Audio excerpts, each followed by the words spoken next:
Then I was living about 7 miles from Rabbi Konikov's house. So after a while, he told me, Fridays, instead of going home with the car, you stay by us. But before that, he told me to quit the Shabbat. I used to work as a hairdresser. So quit Shabbat work and just work for the Yom Rishon Sundays. So I did that, and then I began to stay with Rabbi Konikov in his house. There was a time I was kind of lost in the process, and Rabbi Konikov just kind of put me in the right place. So Marcy and I were living in Orlando for a number of years, and we were about to leave. And then there was a knock on the door. And who was it? But a rabbi called Rabbi Konikov. And that changed our lives. What do we owe Rabbi Konikov? Almost everything in our family. My daughter got married, met an amazing Jewish guy in Teaneck, all from her experience in Chabad of South Orlando. Easily, I could say Rabbi Konikov is one of the biggest influences, if not the biggest influence of my life. Rabbi Konikov really did set me off on a Jewish path, that I really could never, ever stray away from, nor would I want to stray away from.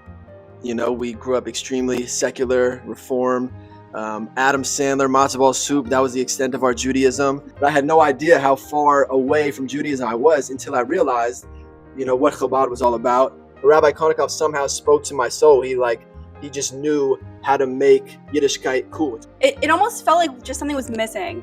And I am so grateful to Hashem for bringing Rabbi Konikov into our lives. He really couldn't have done this without Rabbi Konikov. I honestly want to cry just thinking about it. My memory from Chabad, from Rabbi Konikov, that I started to back in Tshuva. I back in Tshuva, and I used to come once a while to Chabad. We used to talk about this. As Rabbi Konikov always wait for outside, and even if you come once every 2 weeks, he never said to you, "Where you been yesterday? Why didn't you come?" He always wait a hug and say, "Asaf, I miss you so much," and this make you feel at home, and you always want to come again. I realized when I moved to Israel how much it's helped me, what Chabad gave me in the United States, because I came without any knowledge about Judaism. When I met Rabbi Konikov and Chabad, I started to realize what is to be a Jew.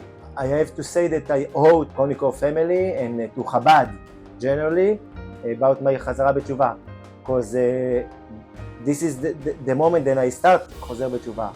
We began our Jewish journey with Rabbi Konikov, and he has been our inspiration for everything. And we even named our third son because of him, because we thought I wish I could have a son like him with his strength, the strength that he can give you when you want to come close to Hashem. And that's why our third son is Joseph Itzhak, because of him.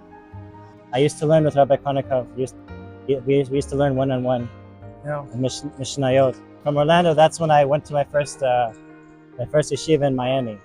Rabbi Konikov suggested I wear a hat. And ever since then, I became Chabad. So when I first moved from Israel, I moved when I was 16, and I had nobody here. And Rabbi welcomed me with open arms, and he welcomed me into his family, into the community, into the synagogue. I owe him a great deal of gratitude because I'm here today, my family is here today.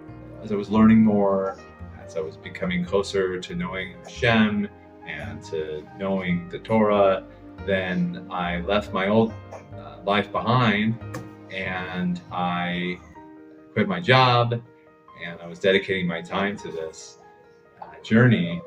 I had seen a pamphlet on the counter at your house, and it was for a yeshiva, which I didn't have any clue on what a yeshiva was and what they did there.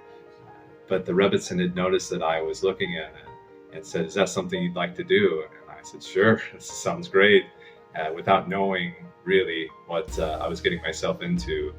And before I knew it, I was studying Morristown and on a whole other journey that led me to Israel, where we are now. So before Rabbi Konikov and family came in, there really wasn't that much. I mean, we did go maybe once a year to shul, maybe twice, but there wasn't really much connection. And I remember when Rabbi Konikov came and family, you know, it was at least every Shabbos for us. You know, my father definitely was one of the strong proponents to go right away. He brought us with him, and it would be Friday night, Shabbos day. It was such a beautiful, friendly family with a great Kiddush, and it was just warm and so on. And that was probably the start. I know our family got involved when I was not yet bar mitzvah. I, wasn't sure where I was going to do my bar mitzvah. And I remember I started with Chabad and Rabbi Konikov and the Rebbitzin, and then I learned my Parsha. And I remember listening to the CD over and over. And that was really the beginning of a whole family transformation. But it really started from Rabbi Konikov knocking on our door. And look at us now, 20 years later, we all our kids married and became religious, and we have a beautiful daughter-in-law as well, and 16 grandchildren. I have a curse at Tov that I'm always going to owe Rabbi Konikov, because he, when nothing was here in Orlando, he was this was the Yiddishkeit. Chabad of South Orlando was, my whole tshuva is, you're responsible for it. He's my rabbi. He was my rabbi. He will be my rabbi forever, Rabbi Konikov and the Rebbitzin, and we always had a very big, important part of our lives and inspiration, Yiddishkeit, and helping us grow and learn.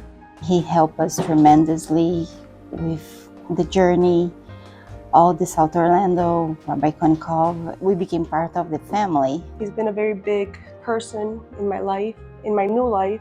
It's very hard to describe by word my feeling and my appreciation. My family, my friend, my rabbi, my everything, you were everything for me. Like I was nothing without you,